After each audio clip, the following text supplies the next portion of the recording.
They've covered more than 700 miles and have hundreds more to go. This is the way of life that now dominates the desert where once the Nubians ruled. Their days are spent guiding their camels from well to well, from oasis to oasis, but they don't seem to think it's any hardship. They said they're enjoying very much their trip and they don't feel like it's very difficult or tough or something. They're enjoying the camels the same as the way we are enjoying these fancy cars. These men will travel 40 days at a time, 10 kilometers a day, and rest when the sun is highest in the sky. But there are still small communities here, people who eke out a living off this harsh land. They too are dependent on the camel. Are we close now? Yes, we are almost there. We're almost. Turn right from here. I wonder if these people are among the descendants of the original Nubians. But where once their ancestors lived lives defined by lush grazing land, these people must cluster around small wells.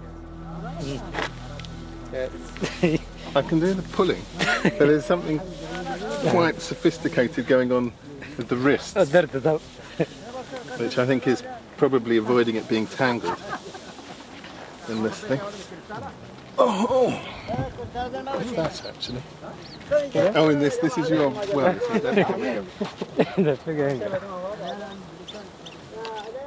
It's a sharp contrast to the pastoral way of life which once thrived here.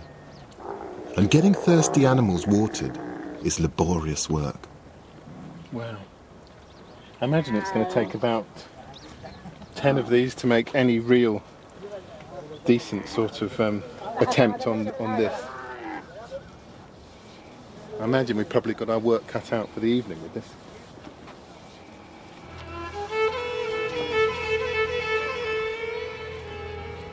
This is a culture perfectly honed to the desert, but it isn't Nubian. To see if there are any traces of the old Nubian civilization, I'm going to have to head out of these desert zones further south. Central Sudan, and here is the landscape of ancient Nubia. It's just great to see this green environment, and it's just so reminiscent of what Kerma must have been like. Not just the housing, the farming technology, but just the landscape. This green landscape is just what it must have been like.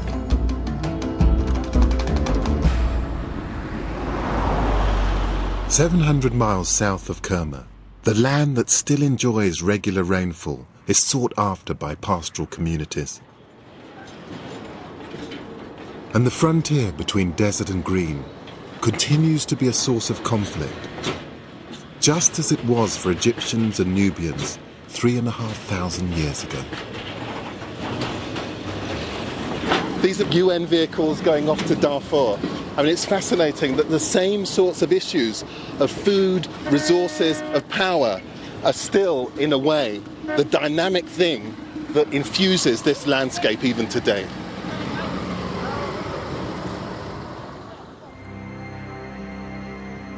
A key component of the recent fighting in Darfur in Western Sudan was a dispute over lush, well-watered pastures.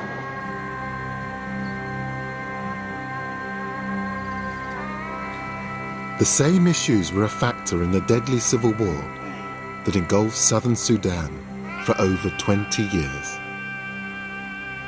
These lush green hills were recently a battleground. It's so glorious, so idyllic here. It's hard to believe that only a decade ago that this place was the site of a civil war. I was just wandering around just a few minutes ago and found a spent bullet case, and there are dozens of them scattered across here. And it's not just a recent thing. Over centuries, people had fought over this landscape.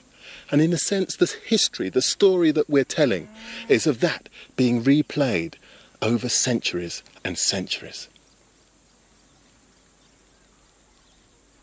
The name of these hills reflects that history. These are the Nubia Hills, and the Nuba people believe that they are descended from the ancient kingdom of Nubia.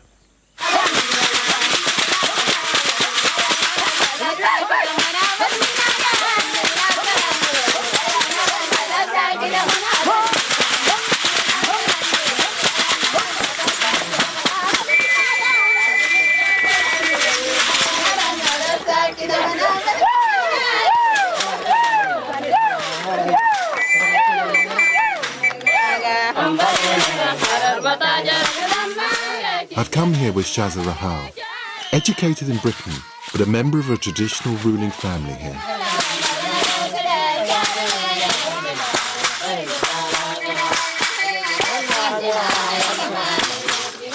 Her uncle, the leader of the village community, remembers the family traditions well.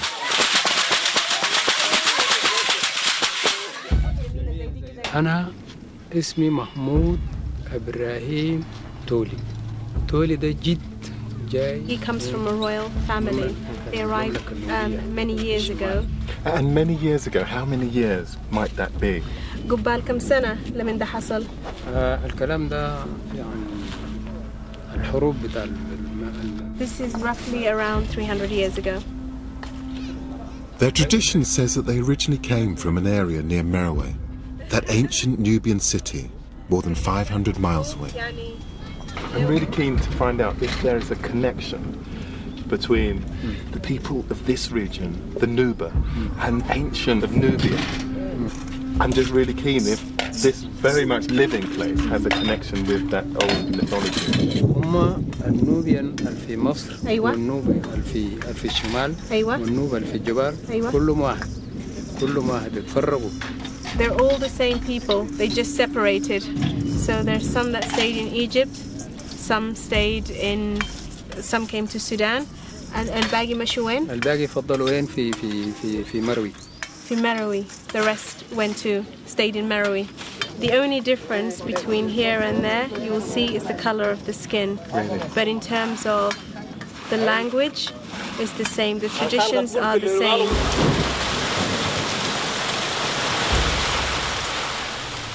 Can there really be a connection between the people in this region and the ancient civilization of Nubia, born more than 7,000 years ago to the sound of a rock gong?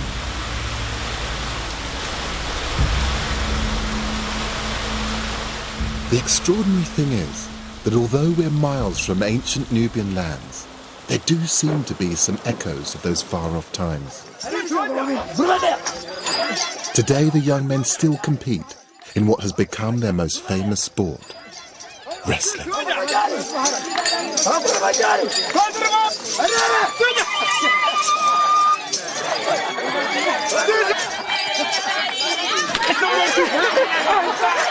The wrestling's in just the same style as in the pictures from 1500 BC that Mahmud showed me at Jebel Barkal. The same stance, the same grips even.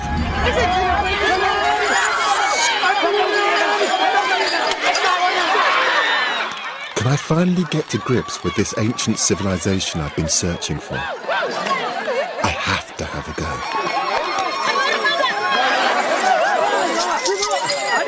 Wait.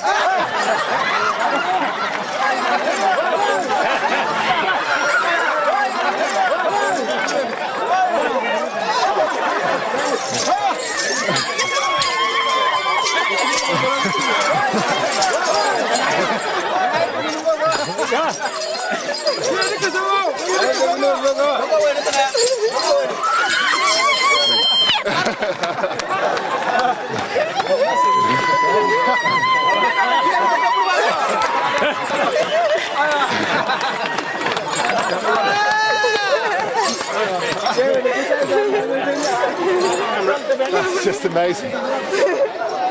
But suddenly, I begin to realise this is just like those ancient Egyptian hieroglyphs of wrestlers. Just like it.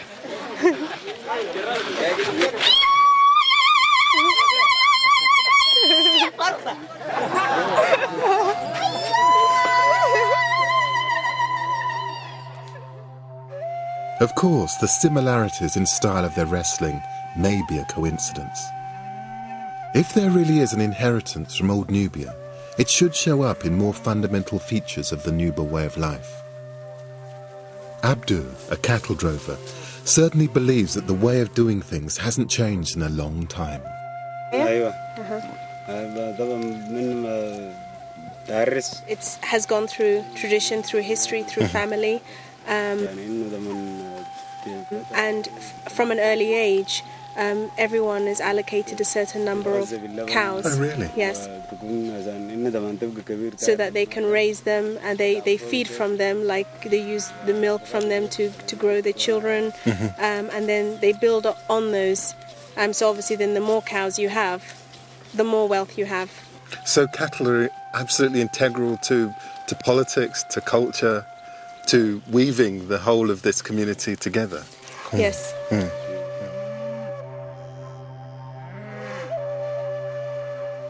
There are cattle cultures like this one right across Africa, from here in the hills of Sudan down to KwaZulu in South Africa. And so many of them are connected to kingship. It's possible that many of these stories may have begun in ancient Nubia, right the way back to the rock art people and Kerma.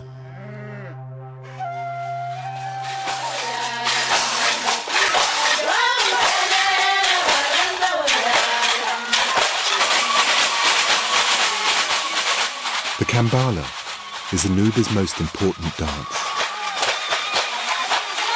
Its origins are in ceremonies which initiate young men as full members of Nuba society. These headdresses are made out of cattle skulls. And I'm struck by something. At Kerma, the great burial mound was surrounded by 5,000 cattle skulls, just like these. Perhaps they were once the headdresses worn by dancers at the king's funeral.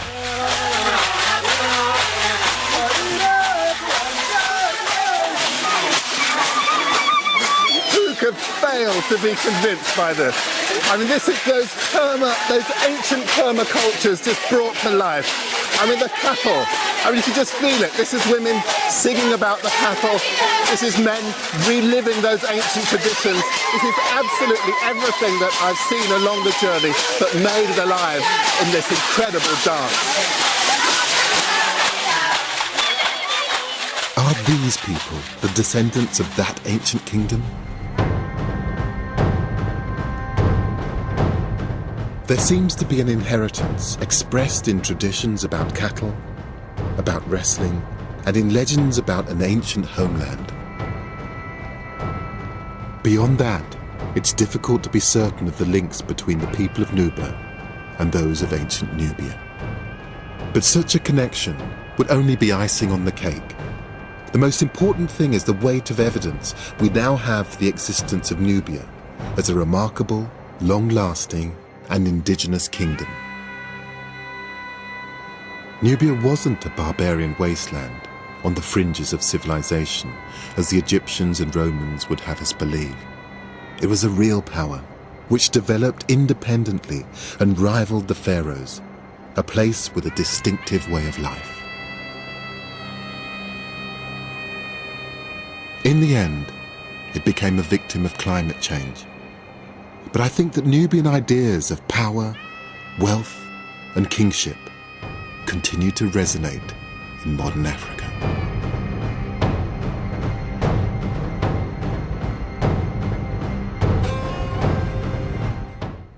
And the second episode of The Lost Kingdoms of Africa is here on BBC4 next Tuesday at 9. Stay tuned for a little taster. Next tonight, though, there's comedy with We Need Answers.